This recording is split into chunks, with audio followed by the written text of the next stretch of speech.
নমস্কার, আপনাদের সবাইকে স্বাগত। ভারত আবার নিষেধাজ্ঞা জারি করেছে। ভারত 13 থেকে 15 জুন 2024-এর মধ্যে নির্ধারিত একটি সম্ভাব্য ক্ষেপণাস্ত্র পরীক্ষার ইঙ্গিত করে এয়ারম্যানদের কাছে একটি নোটিশ জারি করেছে।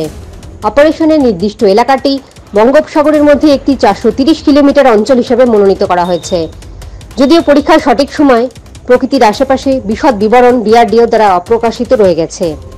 নোটা মিডিয়া দেখে আমাদের মনে হচ্ছে এয়ার টু এয়ার ব্রহ্মস ক্ষেপণাস্ত্র বা রুদ্রম 3 এর এয়ার টু সারফেস ক্ষেপণাস্ত্রের পরীক্ষা হতে পারে। আপনাদের আমরা এর আগেও অনেক নোটামের কথা জানিয়েছি। প্রতিবারের মতন সরকার বা ডিআরডিও নির্দিষ্ট করে ঠিক কোন মিসাইল টেস্ট করবে সেটা জানায়নি। মিসাইল টেস্ট হবার পর হয়তো জানতে পারা যাবে। আপনাদের কি মনে হয় কোন মিসাইল টেস্ট করবে? কমেন্ট করে জানান। জয় হিন্দ, জয় জওয়ান, জয় কিষান।